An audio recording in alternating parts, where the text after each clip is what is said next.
Hello everyone. आज की class psychology paper 2 NCERT class 12 का चैप्टर 2। आज इसका थर्ड पार्ट है। अभी तक हमने दो पार्ट इसके कंप्लीट कर चुके हैं। आज आपका थर्ड पार्ट है। अगर आपने दोनों वीडियो नहीं देखा है तो सबसे पहले आप फर्स्ट और सेकंड पार्ट देखकर ही आप थर्ड वीडियो देखना, जो आपके लिए काफ़ी ज़्यादा इंपॉर्टेंट होगा, क्योंकि मैंने पहले वीडियो में काफ़ी कंसेप्ट आपके क्लियर कर चुके हैं, जो कि आप इस क्वेश्चन में आपको हेल्प मिलेगी। इसलिए आप दोनों वीडियो पहले देखकर थर्ड वीडियो आप देखना। उससे पहले आपको बता दें, अगर आप बीपीएससी 3.0 या स्टेट 2024 की तैयारी कर रहे हैं तो आप लोग के लिए साइकोलॉजी के लिए प्रैक्टिस सेट और थ्योरी और एनसीईआरटी चैप्टर वाइज क्लास 11 और 12 का क्वेश्चन आंसर दिया जा रहा है। सिर्फ आपको 300 में आपको मिल जाता है, जिसमें आपका सिलेबस 100% कवर हो जाता है। प्रैक्टिस सेट में आपको 1500 प्लस क्वेश्चन मिलता है और एनसीईआरटी में आपको 1000 प्लस क्वेश्चन मिल जाता है, जिसको किसी भी सब्जेक्ट से तैयारी करने के लिए अगर आप 2500 प्लस क्वेश्चन को सॉल्व कर लेते हो तो आपके अंदर एक अलग कॉन्फिडेंट देखने को मिलेगा और इससे बाहर कोई क्वेश्चन आपके पेपर से बाहर नहीं जाएगा। अगर आप इतना कंप्लीट कर लेते हैं तो आप श्योर आप पेपर क्वालिफाई कर सकते हो। लेने के लिए आप मुझे इस नंबर पर व्हाट्सअप कर सकते हैं या इस वीडियो के कॉमेंट बॉक्स में आप कॉमेंट कर सकते हैं। तो आपका चैप्टर 2 है आत्म एवं व्यक्तित्व। तो हमने पिछले क्लास में टोटल हमने कितने क्वेश्चन कर लिए थे?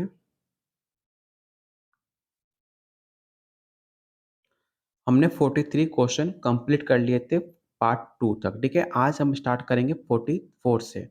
तो प्लीज़ वीडियो को लाइक और शेयर ज़रूर कर दीजिएगा अपने दोस्तों में, अपने ग्रुप्स में। पहला क्वेश्चन है, निम्नलिखित में कौन स्व का संज्ञानात्मक पहलू है? पहला ऑप्शन है आत्म संप्रत्यय, आत्म क्षमता, आत्मसम्मान या ऑप्शन डी है इनमें से सभी।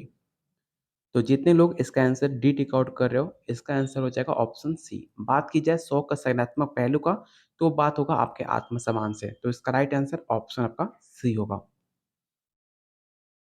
अगला क्वेश्चन काफी इंपॉर्टेंट है, इसे ध्यान से सुनिएगा। आपको बताना है कि सामूहिक अचेतन के संप्रत्यय के प्रतिपादन किसने किया है? पहला ऑप्शन है कॉल जोंग। यह युंग नहीं होगा, यहाँ पर होगा कॉल जोंग।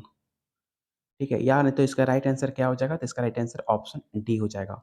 अगर यहाँ पर मिसप्रिंट अगर नहीं हुआ होगा, अगर यहाँ पे युग लिखा हो, लेकिन युग नहीं होना चाहिए, इनका फुल नेम था कॉल जोंग। ठीक है, तो इसका राइट आंसर ऑप्शन आपका ई हो जाएगा। अगर युग यहाँ पर सही आंसर है तो इसका राइट आंसर डी हो जाएगा, क्योंकि सामूहिक अचेतन का संप्रदाय आपके कॉल जोंग ने दिया था। ठीक है, तो इसका राइट आंसर क्या होगा? तो ऑप्शन ई हो जाएगा। कॉल जोंग सामूहिक अचेतन में बताते हैं कि फ्रॉइड के अचेतन के विचार, जैसे कि आपको पता होगा अचेतन जो है आपके सिगमंड फ्रॉइड ने बताए थे अपने 3 मनों के विश्लेषण। लेकिन आपसे पूछा जा रहा है सामूहिक अचेतन। तो जो आपके कॉल जोंग थे, वो आपके सिगमंड फ्रॉइड से मोटिवेट होकर अपना एक अलग सिद्धांत दिया था, जिसका नाम था सामूहिक अचेतन। जिसके बारे में बताते हैं कि फ्रॉड ने अचेतन को किसी व्यक्ति का एक अनिवार्य हिस्सा माना था, लेकिन कॉल जोंग ने इस दृष्टिकोण से विचलन किया और सामूहिक अचेतन का विचार प्रस्ताव रखा, जो सभी मनुष्यों द्वारा साझा किया गया अचेतन है। ठीक है, एक और सवाल पूछा जाता है आपके कॉल जोंग से। याद रखिए, कल मैंने आपको एक बताया था इलेक्ट्रा कॉम्प्लेक्स। तो इलेक्ट्रा कॉम्प्लेक्स कहीं कहीं आपको देखने को मिलता है सिगमंड फ्रॉइड ने दिया था, लेकिन अगर इसका ओरिजिनल जो सिद्धांत है इलेक्ट्रा कॉम्प्लेक्स, आपके ओरिजिनल जो इसके प्रतिपादन है वो आपके कॉल जोंग है। याद रखिएगा, अगर कॉल जोंग ऑप्शन में ना हो तो आप Sigmund Freud answer tick out कर सकते हो। इलेक्ट्रा कॉम्प्लेक्स के प्रतिपादन आपके कॉल जोंग थे। अगर कॉल जोंग का नाम ना दिया हो तो फ्रॉइड आंसर आप टिक आउट करना, लेकिन इसके ओरिजिनल प्रतिपादन आपके कॉल जोंग है। उम्मीद करता हूँ आपको दोनों बात समझ आ चुकी होगी। तो ऑप्शन इसका ए राइट आंसर होगा। अगला क्वेश्चन है, फ्रॉइड के अनुसार मन का आक्रात्मक मॉडल कौन सा है? पहला ऑप्शन है चेतन, उपहा, अहम या ऑप्शन डी है परहम। तो इसका राइट आंसर बी नहीं होगा, इसका राइट आंसर ऑप्शन ई होगा, अहम। ठीक है, जो आपका पहला ऑप्शन था, पहला आंसर आपका राइट आंसर हो जाएगा ऑप्शन ए चेतन। चेतन आपका राइट आंसर होगा, जिसमें आपका आक्रामक व्यवहार जो कि आपके जेनेटिक होता है, जो आपके जन्म लेते हो उसके अंदर आप किसी भी चीज़ को लेकर उसको लेकर आक्रामक हो जाते हो, थोड़ा सा कुछ गुस्सा आ जाता है, ये सब चीज़ आपके जेनेटिक से ही होता है। अगला क्वेश्चन है, इनमें सो सेल्फ भावात्मक पहलू जिसे आप अफेक्टिव एस्पेक्ट कहते हैं वो कौन-सा होता है? पहला ऑप्शन है आत्मसम्मान, आत्मसंप्रत्यय, आत्म-क्षमता या ऑप्शन डी है ये सभी। तो इसका राइट आंसर हो जाएगा ऑप्शन ए, आत्मसम्मान। जो भी आपका अफेक्टिव एस्पेक्ट होते हैं, वो सब चीज़ आपके इमोशन से जुड़ा होता है, वो आपके आत्मसम्मान से जुड़ा होता है। इसलिए ऑप्शन डी पे ज़्यादा लालच मत दीजिएगा, ठीक है? क्वेश्चन को ध्यान से समझिएगा तो आप ऑप्शन ए फाइंड कर पाओगे। तो ऑप्शन ए आपका राइट आंसर हो जाएगा। अगला क्वेश्चन है, निम्नांकित में आत्मनियंत्रण जिसे आप सेल्फ कंट्रोल कहते हो, वो कौन-सी प्रविधि नहीं होती है? पहला ऑप्शन है आत्म-मंथन, आत्मनिर्देश, आत्मनियमन या ऑप्शन डी है इनमें से कोई नहीं। तो इसका राइट आंसर होगा ऑप्शन सी, सेल्फ कंट्रोल जो होता है आपके आत्मनियमन के अंदर नहीं होता है। तो ऑप्शन सी आपका राइट आंसर होगा। अगला क्वेश्चन है, फैलिक स्टेट जिसे आप हिंदी में लिंग प्रधानावस्था बोलते हो, वो विकास कब होता है? ये काफ़ी एक अलग टॉपिक है, मतलब इस टॉपिक से लेकर बहुत सारे क्वेश्चन पूछे भी जाते हैं और थोड़ा-सा ऐसा क्वेश्चन है, जो कोई रिलेट नहीं करता, बहुत कम जगह आपको पढ़ने को मिलता है क्योंकि इसके बारे में बहुत वैज्ञानिकों ने बात किया भी नहीं है। तो आपको बताना है कि पहले आपको पता होना चाहिए फैलिक स्टेज होता क्या है? तो याद रखिएगा फैलिक स्टेज के बारे में आपके फ्रॉइड साहब बात करते हैं। फ्रॉइड ने कहा था कि मनोविश्लेषण में फॉलिक चरण मनोविज्ञानी का तीसरा चरण उन्होंने माना था, जो कि आपके 3 से लेकर 6 साल की उम्र तक ये फैलता है, जिसमें शिशु को कामेच्छा उनके जननांग पर केंद्रित होता है। अगर मैं आपसे सिंपल लैंग्वेज में बताऊँ तो फैलिक स्टेज में बच्चे अपने माता-पिता, बच्चे, लड़के-लड़की कौन कैसा होता है, उनकी बॉडी स्ट्रक्चर कैसी होती है, उनकी बॉडी को पार्ट्स को पहचानने लगते हैं। लड़की की बॉडी का आकार कैसा होता है, लड़की का बॉडी स्ट्रक्चर कैसा होता है, ये सब कुछ उसके लिंगों के बीच शारीरिक अंतर और उनसे जुड़ी सामाजिक भूमिकाओं को नज़रिए को बदल देता है आपका फैलिक स्टेज, जिसके बारे में आपके मनोविश्लेषण फ्रॉइड साहब ने बात की थी। तो उम्मीद करता हूँ फैलिक स्टेज आपको समझ आ चुकी होगी। 3 से 6 वर्ष के आयु में ये हर किसी को होता है, चाहे आप लड़का हो, चाहे लड़की हो, हर चीज़ ये फैलिक स्टेज के दौर से गुज़रना पड़ता है। पहला ऑप्शन है एडिपस मनोग्रंथि, दूसरा ऑप्शन है समलैंगिकता का, थर्ड ऑप्शन है विषम लैंगिकता या ऑप्शन डी है उपरोक्त में से सभी। तो मैंने कल के वीडियो में आपको बताया था एडिपस मनोग्रंथि, ठीक है, जो कि आपके लड़कियों से रिलेटेड होता है। एक होता है ऑक्टोपस और ऑक्टोपस आपका लड़का का नाम लड़के से होता है, ठीक है? और इंडिपस आपकी मनोग्रंथि जो है, वो आपकी लड़कियों से है। इंडिपेंडेंस किसने दिया था? तो जस्ट मैंने आपको स्टार्टिंग में बताया था कार्ल जॉन्ग ने, ठीक है? कब दिया था? तो 1930 में आपने सिद्धांत दिया था इंडिपेंडेंस मनोग्रंथि, ठीक है? इसका राइट आंसर क्या हो जाएगा? तो ऑप्शन ए हो जाएगा। क्वेश्चन नंबर 50 है, व्यक्तित्व अंतर्मुखी और बहिर्मुखी वर्णन सर्वप्रथम किसने किया था? तो मैंने आपको पार्ट 1 में इसके बारे में डिटेल में आपको बताया था कि अंतर्मुखी और बहिर्मुखी और आपका उभयमुखी तीनों क्या-क्या होते हैं, उसके बारे में मैंने डिटेल में बता चुका हूँ। कम से कम अगर डिटेल में जानने के लिए आपको 5 से 7 मिनट टाइम लगेगा। ऑलरेडी मैंने आपको फर्स्ट पार्ट में बता चुका हूँ, तो वीडियो आप ज़रूर देख लेना। अगर आपने देखा हुआ है, तो आपको पता होगा कि इसका आंसर क्या हो जाएगा। तो युंग ने दिया था, आपके अंतर्मुखी, बहिर्मुखी का वर्णन किया था आपके युंग साहब ने। तो इसका राइट आंसर ऑप्शन आपका ए हो जाएगा। अगला क्वेश्चन है, सहभागी परीक्षण का मुख्य गुण क्या होता है? प्रिसिशन, ऑब्जेक्टिविटी, नेचुरलिज्म या ऑप्शन डी है फ्लेक्सिबिलिटी। तो इसका राइट आंसर हो जाएगा स्वाभाविकता, नेचुरलिज्म। ऑप्शन सी आपका राइट आंसर होगा। अगला क्वेश्चन है, निम्नलिखित में कौन युग का व्यक्तित्व प्रकार है?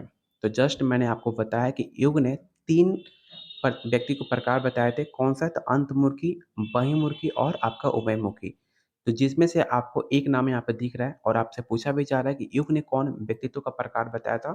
तो ऑप्शन ए आपका राइट आंसर हो जाएगा। आयताकार और गोलाकार और सांबाकार किसने बताया था? तो सेल्डन ने बताया था। जो भी ये इसके बारे में मैंने डिटेल में कल के वीडियो में भी पार्ट 1 और पार्ट 2 में दोनों में मैंने ये इसके बारे में डिस्कस किया था, ठीक है? तो इसका राइट आंसर क्या हो जाएगा? तो ऑप्शन बी हो जाएगा।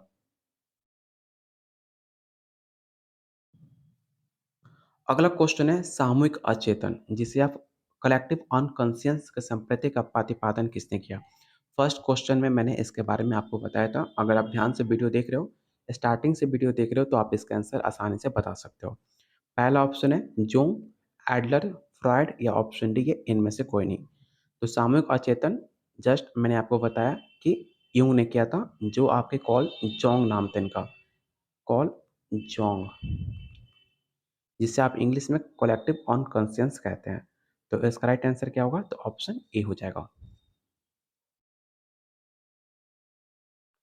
अगला क्वेश्चन है व्यक्तित्व के सिलगुण सिद्धांत, जिसे ट्रैट थ्योरी के प्रतिपादन किसके द्वारा किया गया था? एल्बर्ट, फ्रॉयड, सुलिधान या ऑप्शन डी है इनमें से कोई नहीं। ऑलकट नहीं होगा, यहाँ पे अल्बर्ट होगा, अल्बर्ट। तो आपको बताना है इसका राइट आंसर क्या हो जाएगा। इसके बारे में मैंने डिटेल में आपको पार्ट 2 में बता चुका हूँ, ऑलपर्ट, जिन्होंने ट्रेड थ्योरी का प्रतिपादन किया था। तो ऑप्शन ए आपका राइट आंसर होगा। अगला क्वेश्चन है फ्रॉयड ने किस मॉडल का प्रतिपादन किया है? संज्ञानात्मक मॉडल, व्यवहारवादी, मात्रात्मक नहीं होगा, मनोविश्लेषण होगा, मनोविश्लेषण या इनमें से कोई नहीं। तो आपको पता होगा, मैंने कई बार रिपीट करते रहता हूँ हमेशा कि फ्रॉयड साहब ने मनोविश्लेषण की मनोज्ञात्मक का मॉडल का प्रतिपादन किया था। अगर मनोज्ञात्मक लिख दे या मनोविश्लेषण लिख दे, दोनों का प्रतिपादन नाम एक ही है, बस अलग-अलग कॉल करने का या फिर नाम उसका अलग-अलग हो सकता है, लेकिन दोनों एक ही चीज़ है, जिसके प्रतिपादन आपके फ्रॉयड साहब को माना जाता है। तो ऑप्शन इसका सी राइट आंसर होगा। अगर आपने पार्ट 1 और पार्ट 2 देखा होगा, तो इस प्रैक्टिस सेट में कोई भी क्वेश्चन आपको आंसर बताने में कोई दिक्कत नहीं आना चाहिए, क्योंकि ऑलरेडी मैंने इस टॉपिक पर, इस थ्योरी के अंदर पूरा डिटेल में आपको समझा चुका हूँ पार्ट 1 और पार्ट 2 में। तो बस इस प्रैक्टिस सेट में आपको सिर्फ क्वेश्चन देखना है और आंसर टिक आउट करना है। अगर आपने दोनों पार्ट अच्छे से कंप्लीट किया हुआ है, तो इसमें कोई भी दिक्कत आपको नहीं होना चाहिए। अगला क्वेश्चन है एक लड़की में अपने पिता के प्रति कामुक लगाए, जिसे सेक्सुअल इंक्लिनेशन तथा अपने माँ के प्रति घृणा का भाव है। इस तरह स्थिति को क्या कहते हैं? पहला ऑप्शन है लिबिडो, इलेक्ट्रा कॉम्प्लेक्स, जीवन मूल प्रति या ऑप्शन डी है इंडियस कॉम्प्लेक्स या मातृ ग्रंथि। तो इसका राइट आंसर क्या होगा? तो ऑप्शन बी होगा इलेक्ट्रा कॉम्प्लेक्स। दो चीज़ है, मैंने इसके बारे में डिटेल में बात करना नहीं चाहता था, लेकिन देखिए 2 टॉपिक होता है, एक इलेक्ट्रा कॉम्प्लेक्स है, मैंने स्टार्टिंग में बताया इलेक्ट्रा कॉम्प्लेक्स, और एक था ऑडिपस, ऑडिपस का कॉम्प्लेक्स। इलेक्ट्रा कॉम्प्लेक्स आपके कार्ल जंग ने दिया था और ओडिपस किसने दिया? तो फ्रॉइड साहब ने दिया था। सबसे पहले फ्रॉइड साहब ने ऑडिपस कॉम्प्लेक्स के बारे में बात किया। उसके बाद मोटिवेट होकर आपके कार्ल जंग ने इलेक्ट्रो कॉम्प्लेक्स के बारे में बात किया था, जिसके अंदर आपके लड़की के बारे में बात किया गया था। एक ऑडिपस क्या था? तो एक स्टोरी है, मैं आपको स्टोरी सुना रहा हूँ। उस स्टोरी सुनने के बाद आपको एक ये जो क्वेश्चन है, जो ऑप्शन है इलेक्ट्रा कॉम्प्लेक्स, आपको अच्छे से समझ आ जाएगा। ओडिपस कॉम्प्लेक्स क्या है? ओडिपस कॉम्प्लेक्स आपका एक फ्रॉइड साहब द्वारा एक उन्होंने किताब प्रकाशित किया था, ठीक है? उसके अंदर वो इसके बारे में ज़िक्र करते हैं कि ओडिपस नाम का एक लड़का था, जो काफ़ी ज़्यादा मतलब अपने पिता से उसने जो अपने पिता को हत्या कर दी थी। एक ओडिपस लड़का था, एक ऑडिपस लड़का है, जो इसको मिथोलॉजिकल कैरेक्टर बोल सकते हो, ठीक है? ऐसे कैरेक्टर जो कभी आपको रियल में देखने को नहीं मिलता है, लेकिन काफ़ी पॉपुलर होता है। तो ऑडिपस एक लड़का था, जब जवान होता है तो अपने फादर को वो मार देता है। वो बस इसलिए मार देता है क्योंकि उसे अपनी मदर से प्यार हो जाता है और उससे शादी करना चाहता है, इसीलिए अपने वो फादर को हत्या कर देता है। इसी से सिगमंड फ्रॉइड ने कंसेप्ट निकाला ओडिपस कॉम्प्लेक्स, जो आपने एक बुक में प्रकाशित किया। बुक का नाम याद नहीं आ रहा, लेकिन उसका जो बुक निकाला था उन्होंने 1899 में उस बुक को प्रकाशित किया। उसके बारे में वो बताते हैं कि जो आपके अपोजिट सेक्स होते हैं, उसको लेकर जो बच्चा था वो अट्रैक्ट था अपनी मदर को लेकर और उससे शादी करना चाहता था। जो इसका कोई प्रमाण ओरिजिनल में नहीं मिलता है, कोई एविडेंस नहीं है, इसको मिथ कहा जा सकता है। मिथ होता क्या है? अगर ऐसा काम जो 100 लोग काम कर रहे हैं, उसके अपोजिट 2 लोग काम ऐसा करें, उसको मिथ कहते हैं। मतलब उसको हम अपवाद कह सकते हैं कि 100 में से 2 काम ऐसे होते हैं जो कोई करता नहीं है, वो हो जाता है, ठीक है? अपवाद में उसको काउंट करते हैं, जो उसको हम ज़्यादा वैल्यू देते नहीं हैं। ये बस एक मीथ हो सकती है, एक इमेजिनरी थॉट हो सकता है, लेकिन फ्रॉइड साहब ने इसके बारे में बहुत काफ़ी ज़िक्र किया था कि जो अपोज़िट सेक्स होते हैं, उसको लेकर अट्रैक्शन था और उसने अपने फ़ादर को मतलब मार दिया था। इसके बारे में आपके फ्रॉइड साहब ने बात किया था और उसको नाम दिया था ओडिपस कॉम्प्लेक्स। उसी से मोटिवेट होकर आपके कार्ल जॉन्ग ने एक अपनी थ्योरी दी जिसे कहा गया इलेक्ट्रा कॉम्प्लेक्स। इलेक्ट्रा कॉम्प्लेक्स में जस्ट इसका अपोज़िट था। फ्रॉइड साहब ने लड़के के बारे में बात की और कार्ल जंग ने एक लड़की के बारे में बात की कि लड़की जो होती है अपने माता से या अपने मदर से वो नफ़रत करती है और अपोज़िट सेक्स जो उसका फ़ादर होता है, उसके प्रति वो प्यार दिखाती है। जैसे कि आपने देखा होगा जब बच्चे छोटे होते हैं, तो हस्बैंड वाइफ़ के बीच में वो बीच में आके सोने की ज़िद करते हैं। क्योंकि उन्हें कहीं न कहीं जेलसी फ़ील होती है और दोनों हस्बैंड वाइफ़ के बीच में वो इंटरैक्ट करते हैं, वो दोनों साथ में ना सोएँ। उनके बीच में वो दीवार बोल सकते हो या किसी भी रीज़न से वो बीच में सोते हैं और जो लड़की होती है, फादर होती है, अपोज़िट सेक्स के प्रति वो इंटरैक्ट होती है, उससे साथ सोने की या फिर कुछ और चीज़ के लिए। तो ये सब चीज़ आपने कार्ल जंग और फ्रॉइड साहब ने बात किया था। इसको लेकर काफ़ी ज़्यादा विवाद भी हुआ था और इसको लेकर कोई प्रूफ़ नहीं होता है कि ऐसा कुछ होता भी है। बस एक तरह के इसे मिथ बोल सकते हो या इसे मिथोलॉजिकल कैरेक्टर बोला जा सकता है। जिसका कोई आज तक इसका एविडेंस नहीं मिला कि ऐसा कुछ होता है कि नहीं होता है। लेकिन जब भी आपसे सवाल पूछा जाएगा इलेक्ट्रा कॉम्प्लेक्स तो याद रखना इलेक्ट्रा कॉम्प्लेक्स आपका जो है वो लड़की से जुड़ा होता है। जब भी सवाल पूछा जाए ओडिपस से तो ओडिपस आपका लड़का का नाम था जिसे बॉय के बारे में ज़िक्र किया गया था आपके फ्रॉइड साहब के द्वारा। उम्मीद करता हूँ आपको जो मैं बताना चाहता हूँ आप समझ चुके होंगे और इसका राइट आंसर ऑप्शन आपका बी होगा। जब भी ऐसे सवाल आए आप समझ सकते हो क्योंकि ये सवाल 3rd या 4th टाइम पूछा जा रहा है। ये सवाल हमने पार्ट 1 अब पार्ट 2 में दिया था, तो मैंने ज़्यादा डिटेल में आपको नहीं बताया था। सिर्फ़ मैंने क्वेश्चन का आंसर बताकर मैंने आगे क्वेश्चन को बढ़ गया था।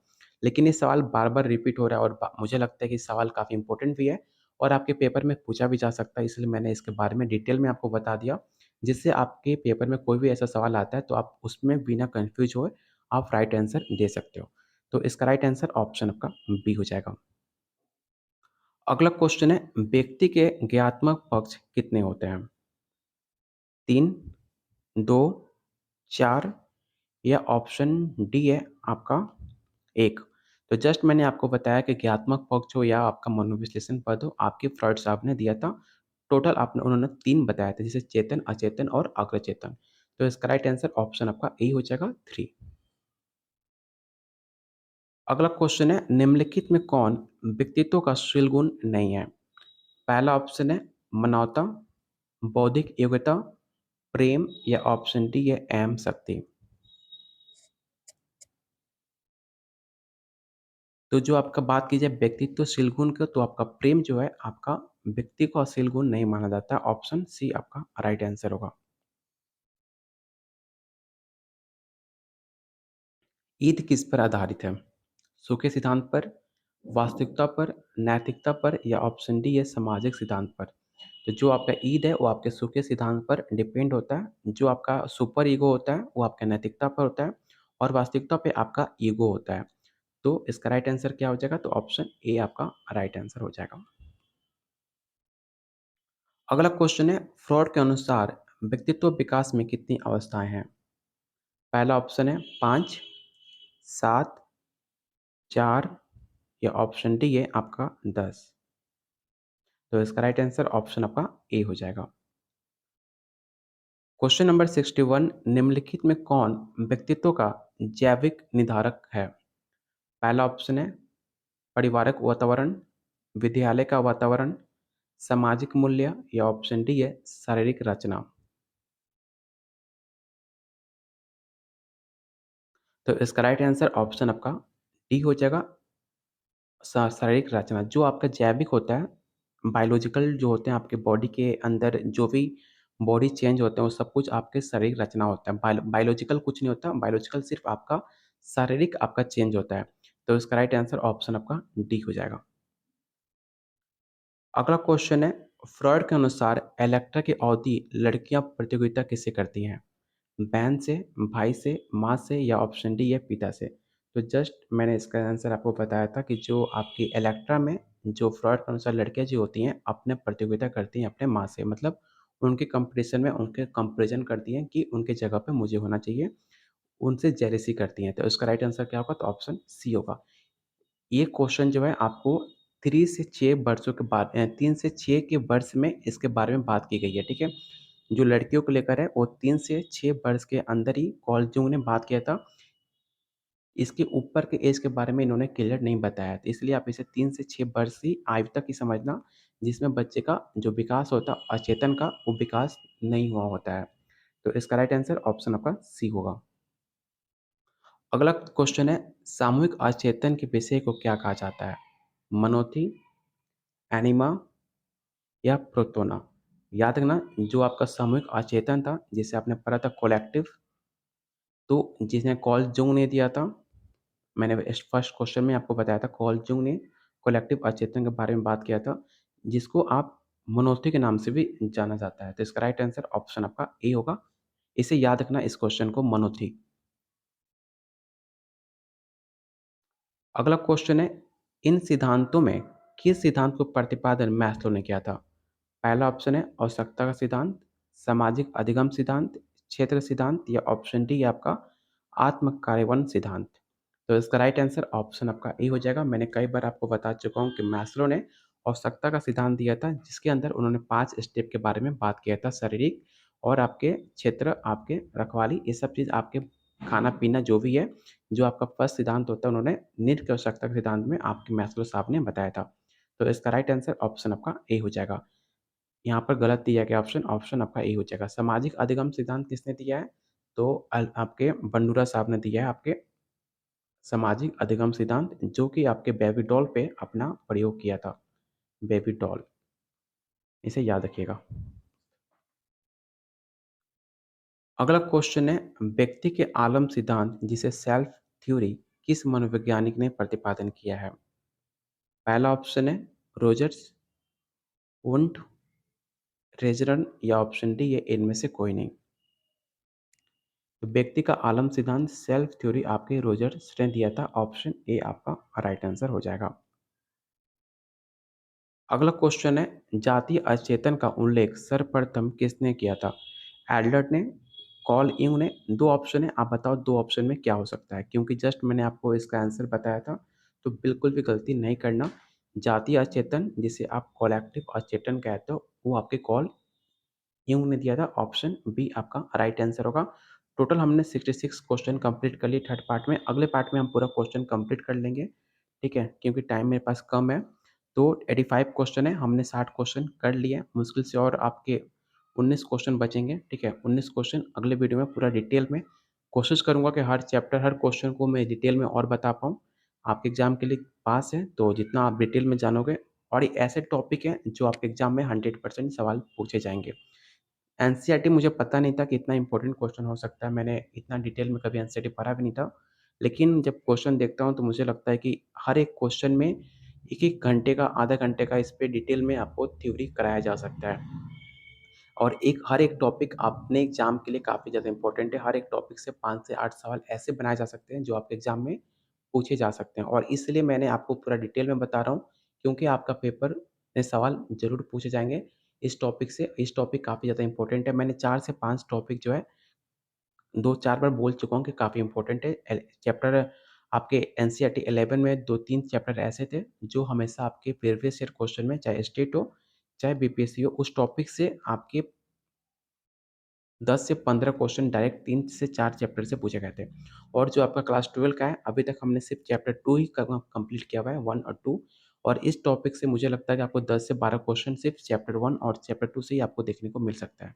जो मैक्सिमम क्वेश्चन जो है आपके चैप्टर 2 से मिल सकता है, क्योंकि चैप्टर 2 काफ़ी ज़्यादा इम्पोर्टेंट क्वेश्चन है। हर एक क्वेश्चन काफ़ी अपने आप में काफ़ी इम्पोर्टेंट क्वेश्चन है। तो बस आप डिटेल में पूरा वीडियो को अच्छे से कंप्लीट कर लीजिएगा। अगर आपके पास प्रैक्टिस सेट है, तो मैं आपसे कहूँगा कि आप जितने भी 84 क्वेश्चन हैं, उसको रट्टा मार लीजिएगा। और जो मैं भी अलग से मैं आपको डिटेल में बताता हूँ, वो कुछ ऐसे क्वेश्चन हैं, जो ऐसे फैक्ट हैं, जो आप एग्ज़ाम में पूछे जाएँगे, तो उसे आप नोट डाउन कर लेना। जो आपको लगता है कि आप इम्पोर्टेंट हो, जो आपको याद नहीं रह पाते हो, तो उसको अलग एक नोटबुक में नोट डाउन कर लेना। आपके एग्ज़ाम में काफ़ी ज़्यादा हेल्पफुल होगा। तो बस वीडियो को लाइक और शेयर ज़रूर कर दीजिएगा। आपसे बोलने की ज़रूरत नहीं है, क्योंकि लाइक करने वाले लाइक करते हैं और जो लाइक नहीं करते हैं, तो मुझे समझ में नहीं आता कि उनके लिए मैं क्या करूँ कि उनको वीडियो को लाइक करना पड़े। कोशिश जारी है कि एक ना एक दिन वो वीडियो लाइक ज़रूर करेंगे, शेयर करेंगे। तो प्लीज़ आप लोग सपोर्ट करो और जिनको प्रैक्टिस सेट चाहिए, तो आप इस नंबर पे व्हाट्सएप कर सकते हो और प्रैक्टिस सेट ले सकते हो, जिसके अंदर आपको 1500 प्लस क्वेश्चन, आंसर और सॉल्यूशन साथ में दिया जाएगा। अगर आप एनसीईआरटी जो अभी आपको कंप्लीट कराया जा रहा है, इसको ले सकते हो सिर्फ़ 151 में, जिसके अंदर आपको एनसीईआरटी का क्लास चैप्टर 1, चैप्टर 2 आपको मिल जाएगा, क्लास 11 और क्लास 12 का। किसी भी एग्ज़ाम के लिए आपको एनसीईआरटी कंप्लीट करना काफ़ी ज़्यादा ज़रूरी होता है। तो आप एनसीईआरटी बिल्कुल मिस मत करना।